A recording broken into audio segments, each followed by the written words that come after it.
Prayer. Thank you, Laude. Stunning. Yes.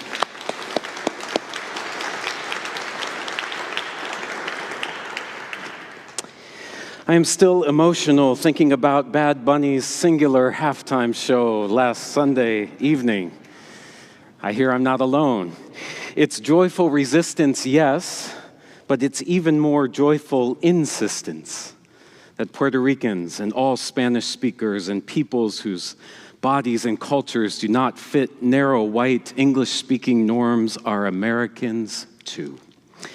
I remembered a quote by Nigerian-American author Tomi Adeyemi. "Courage," she said, "doesn't always roar. Indeed, sometimes it dances." I don't know what it's like to be targeted for erasure because of my skin color or the other normative markers of my sexual and gender identities. So to witness those others have been taught to fear and about whom those in power are lying about daily, deeming subhuman and scapegoating, and against whom they formed an alt halftime show with all white performers to enforce the thoroughly racist idea that this is what it means to be a real citizen of the United States. To witness those people stand in the fullness of who they are without apology or translating a single word of it is a kind of courage at which I marvel. Every second of the show shone the light of encouraging. A summons to bravely be who you are and allow others the same freedom. Un abrazo, a hug, it felt like, for anyone in our fractured nation who welcomed its embrace. This is who we are, period, and a vision of who we can continue to live into together. Be who you are and live into it together. This, coincidentally, is Jesus' message too. You are salt and you are light, he says. But maybe the most remarkable thing about these elemental metaphors is to whom Jesus assigns them. To you. In John's gospel, Jesus says, "I am the light of the world." But here in Matthew, it's you. Who's you? It's any from the crowds that gathered on that mountainside that day to any who gather around Jesus' simple, poignant words this day. Jesus speaks to those already committed to a revolutionary way of love and speaks to those who are curious about it. Whoever they were, why ever they were there, they get to decide if Jesus' teachings were compelling enough to join the dance. Some left, some stayed.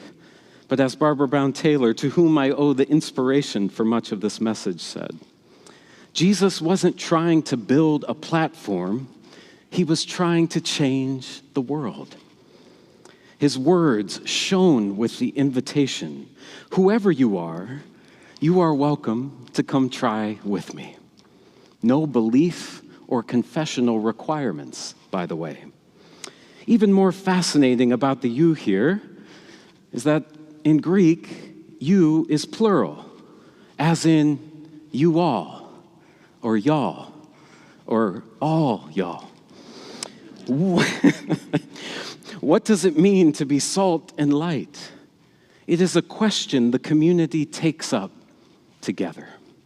Salt and light, of course, landed differently on first century ears than they do ours. We reach for salt without a thought. We can choose from 16 flavored salts we want on the rim of our margarita. We flip a switch or even clap, and the light comes on. But for Jesus' original audience, neither was cheap nor guaranteed. Salt had to be mined from earth and sea. Light had to be coaxed from oil, wood, and flame and tended. One precious, the other precarious. They knew that salt did more than flavor food, however, that it preserved it. And light did more than simply shine. It illumined everything around it. Both salt and light exist for something other than their own selves. When Jesus said, "You are the salt of the earth, you are the light of the world," he was telling them who they were and what and who they were for. So what did their first century world look like as they considered what it meant to be salt and light? If anyone in the crowd that day was over 100 years old, highly unlikely, maybe they remembered a free Judea. But most of them had only ever lived under Roman occupation. Their land was full of soldiers that suppressed tax revolts and power grabs during regime changes, and that relentlessly put people up on crosses, public, state-sponsored executions for any who dared challenge the regime, and to instill fear in any who was thinking about it. While Jesus was still learning to walk, King Herod died, and chaotic violence followed. The echo of that violence carried throughout the rest of Jesus' life. Whatever the size of the crowd on that mountain when Jesus first spoke of being salt and light, it may have gathered around a fragile hope. Could this be the one to turn the tide, to free us, to bring real peace in the land? But by the time Matthew's community wrote Jesus' words down in their gospel, the tide had not turned. In fact, most of Jesus' apostles met similarly violent ends as Jesus. The Emperor Nero took a perverse interest in the Christian communities, scapegoating them at every turn for Rome's ever-increasing ills, including the Great Fire of Rome. The followers of the way, as Jesus' disciples came to be known, were scattered. So later in the gospel, Matthew wrote about darkened suns and silent moons and stars falling from heaven, not to be dramatic, but because the days he was living felt apocalyptic. All creation seemed to be wobbling on its axis, which might have made Jesus' words sound kind of small. Salt, light, really? In a world on fire? If Jesus had said, "You are the iron of the earth," or "You are the lightning of the storm," these may have fit the moment better. But no, you are salt and light. Which means that alongside that enormous question ever before us, what is God up to in all this chaos? Another question quietly slips into the room. What are you up to? What are we up to in a day and time more like Jesus's than we'd ever imagined? We seasoners of earth, we who preserve things like moral courage in a world of moral rot, the depths and depravity of which, littering our news each day, sicken our stomachs. We who shine when shadows grow dim and nights get long. We who illumine uncomfortable truths so that wounds can heal and history's lessons and inspirations might be preserved. Salt doesn't matter much if it stays alone in a jar, and light doesn't illuminate if it hides under a basket. And yet, being salt and light doesn't always season or shimmer with heroism. It's like Dorothy Day said, everybody wants a revolution, but no one wants to do the dishes. Sometimes salt is simply showing up and then showing up again and again because we've made a commitment. And we know that our words only retain their saltiness when seasoned with action. Sometimes light is telling the truth in a world of alternative facts, otherwise known as lies and AI slop. And it's loving your neighbors in all the ways we can, by all the means we can, when the empire is so loud and hope so thin, fear so high. You are salt, you are light. You is plural, remember? Massive vision, small parts, small actions, great love. That's the beauty of these metaphors and why they work. A pinch of salt can make a world of difference. Too much, and a dish is ruined. Same with light. A glimmer can reorient us in a flash. But the overused, overbranded metaphor of light as representing everything good can make us forget that too much light can blind and burn.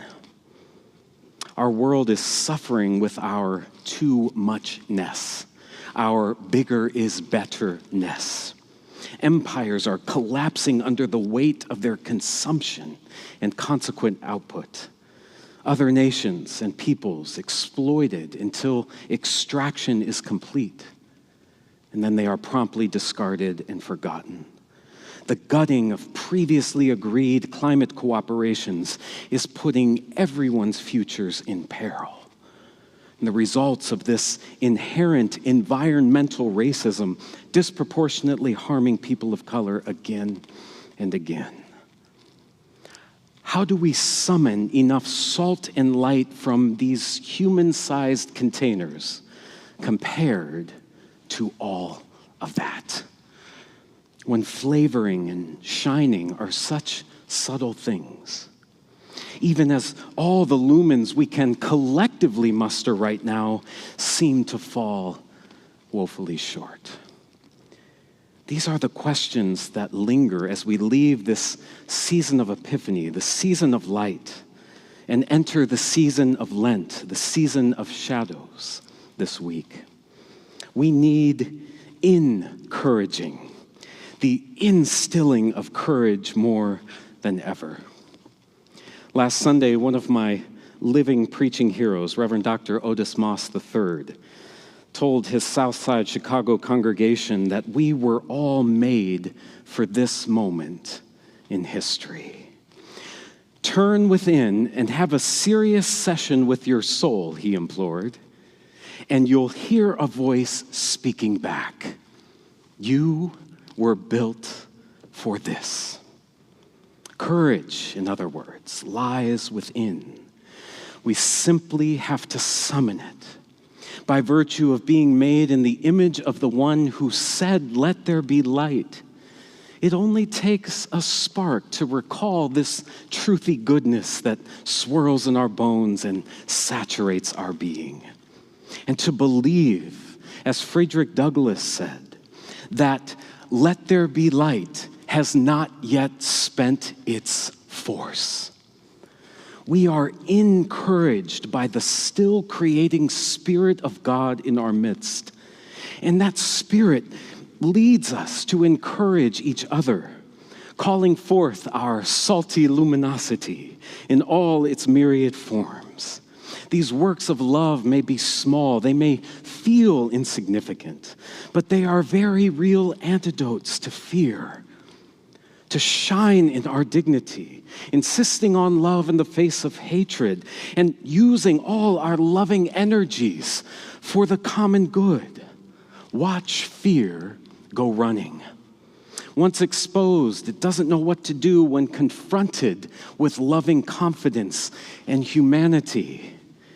It lashes out, for instance, and maligns black excellence with racist videos of former presidents and first ladies. Then deletes, denies, and deflects when called out by the overpowered, outnumbered, and overlooked. Yes, we need to encourage each other in these days with the memory of what just a little light and a little salt can do. We need the encouragement of those whose salt and light change the world around them, making life livable for others. We need the encouragement of Alice Parker, a black woman who pioneered the modern central heating system in 1919. We need the encouragement of Jesse Russell, a black man known as the father of 2G, on whose inventive technology smartphones, texts, and cell phone calls are all built. We need the encouragement of LA's Miss Shirley Raines, who taught with her organization Beauty to the Streets that all deserve to be seen and treated as divine expressions they are. Her physical touch, washing people's hair, encouraging so many on Skid Row to shine forth their light. We need the encouragement of Duke Ellington, who wrote thousands of stunning compositions in his lifetime, changing the landscape of the entirety of American music. A living embodiment of Sherry Rabinowitz's words that artists need to create on the same scale that society has the capacity to destroy. Yes, we need the encouragement of New York City, who this week raised the pride flag again at Stonewall after it was ordered removed. Broadway legend Audra McDonald, a Black actor and most awarded Tony artist of all time who attended, said, "If they take it down 100 times, we will raise it 101 times." Yes.